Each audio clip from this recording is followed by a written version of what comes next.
Welcome to Movie Slice. Quick fun recaps of your favorite movies. Sharp, funny, and to the point. Hit subscribe and get your perfect slice of cinema. The movie Mortal Engines starts by seeing that in just 60 minutes, the ancient humans managed to bring humanity to the brink of extinction, and those who survived created mobile settlements to try to survive in a destroyed and poisoned land, which after a long time led them to the era of the great predator cities of the West. We move on to a girl observing a huge city on wheels. She returns to her settlement, and there we learn that this giant mobile city is called a predator city. After the announcement of a predator city in the vicinity, all the settlements separate and flee desperately. The predator city then begins a chase after the mobile settlement. After some time fleeing, the small city reaches a place with a rough, hole-ridden terrain, and due to a decrease in its speed, it ends up being caught by the predator city. Next, we see Tom arriving late at his job.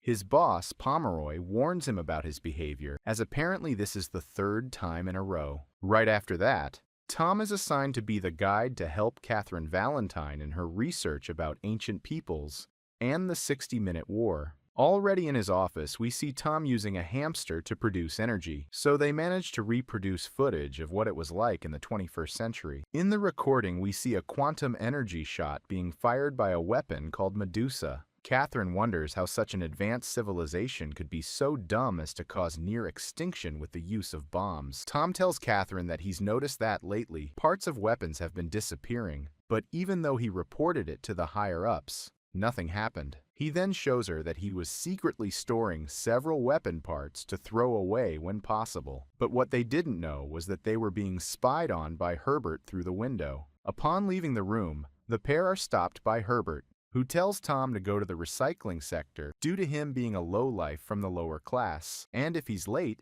he'll go back to cleaning the sewers. After Tom leaves, Herbert says that since it's lunchtime, he won't make it in time. After hearing this, Catherine catches up with Tom and says she'll take him to the sector. And then we quickly see the settlement being attached to London, the predator city. Ignoring lines and blockades because he's accompanying an important woman, Tom continues on his way to the destination. Catherine asks why Tom has to arrive quickly, and he explains that he must get there fast to separate items of historic value before they're used as fuel. While walking, the pair talk about the enemies of the wheeled cities, the anti-tractionists, who are against mobile cities, and we see that the most wanted woman is called Anna Fang. Arriving at the destination, Tom is desperate to see a toaster being thrown away. Apparently for them, this is a major treasure. We then meet Thaddeus Valentine, Catherine's father, and also Tom's idol writer. Next, Thaddeus receives a fusion inverter, something very rare and dangerous. The writer then tells Tom that the object will be discarded as it should,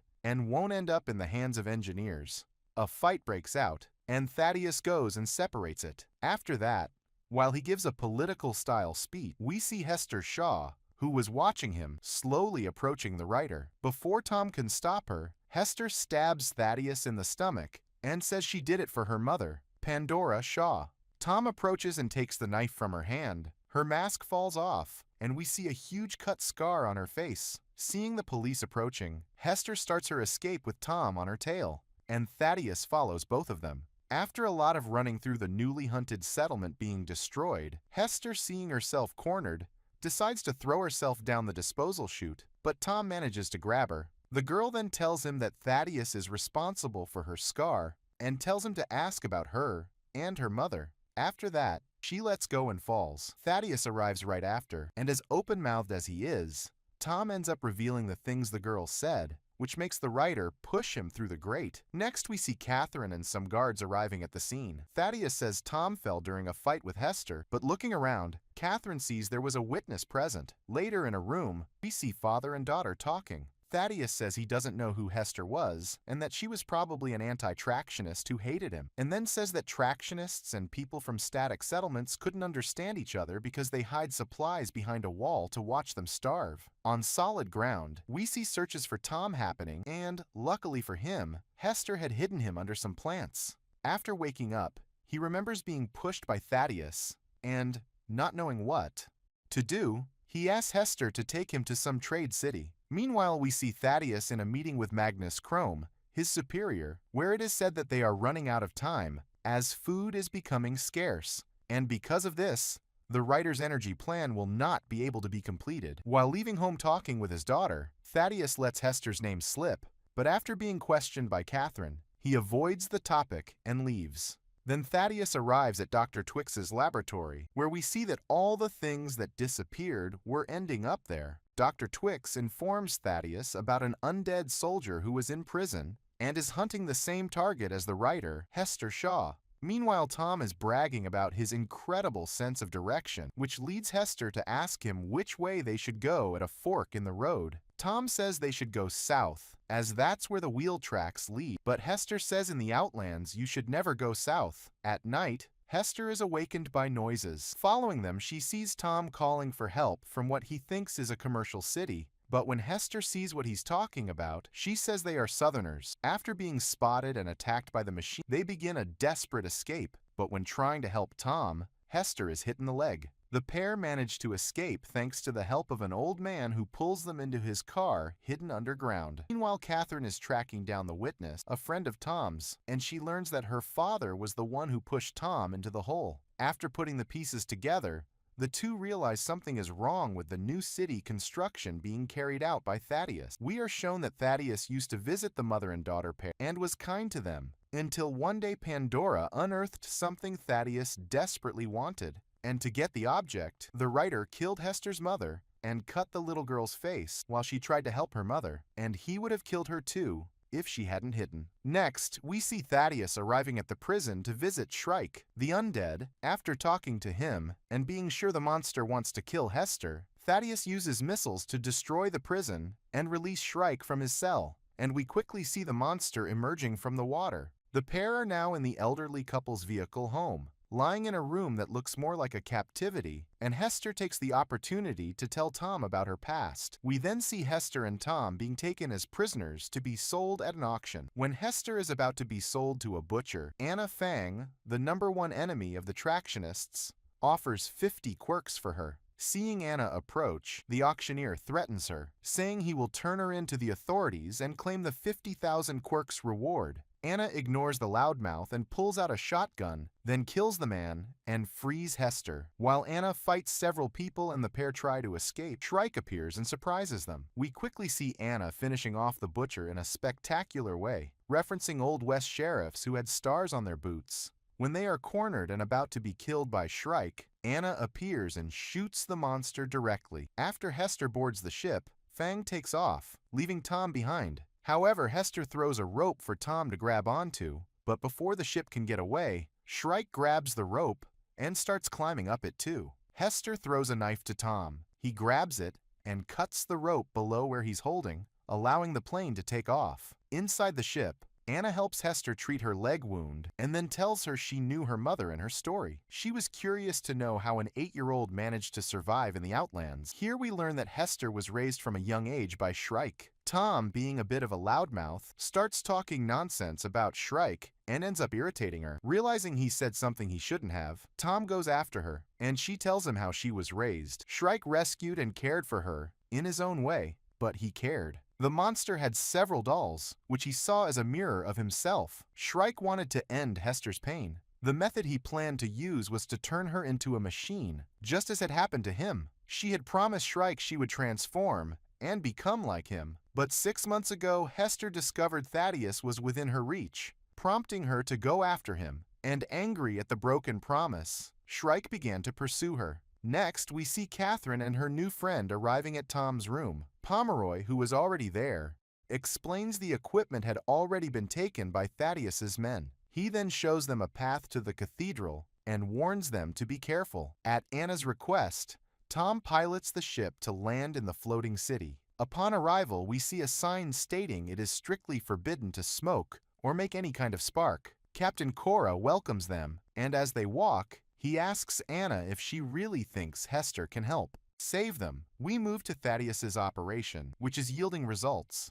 and he has ordered London to change course eastward. In the floating city, while sitting at the table, Anna asks Hester what she knows about Thaddeus's project, but the girl says she doesn't remember what the object stolen from her mother looked like, as she was only 8 at the time. After recalling something through the conversation, Tom draws a symbol on a piece of paper, which makes Hester recognize the drawing, as there was an identical one on the object Thaddeus took from her mother. Tom explains what Pandora had found. It was a computer core, something that could control quantum energy weapons. They then realize that Thaddeus's target was not just simple people, but something much bigger. Meanwhile, we see the pair spying on Thaddeus's project, Cathedral. The man uses ancient technology to power a machine called Medusa. Next, we see the mayor arriving at the cathedral, irritated by the fact that Thaddeus ignored his order. However, he is quickly taken aback when he sees the man's project. The mayor is surprised to see that Thaddeus wanted to dominate the world using his machine. Thinking that this man's ambition is limitless,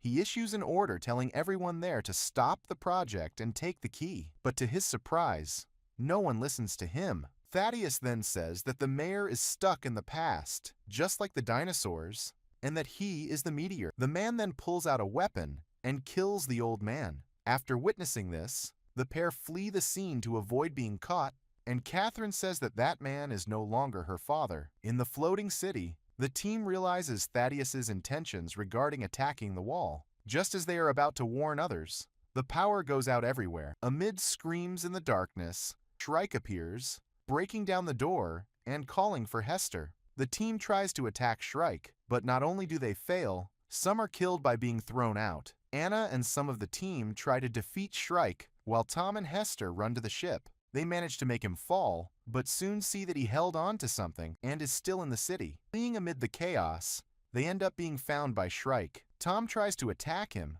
but is easily knocked down, and when he is about to be killed, Hester manages to stop Shrike from doing it. Here we see that Shrike considered Hester as a daughter, because seeing her cry, he becomes angry and confused, realizing something. Shrike asks Hester if she loves Tom, but before anything else, Shrike starts to falter, and realizing there is no more time, he releases Hester from her promise and passes away, while we see some memories he had with the girl. After boarding the ship, we see the floating city crashing to the ground and being destroyed. We then move to Thaddeus, explaining his plan to all the people of London, saying that unlike others who tried to attack the wall and failed, they will succeed with his new machine, which makes people extremely excited. Passing through the shield wall, we see vast green fields and many houses and buildings, something that impresses Tom.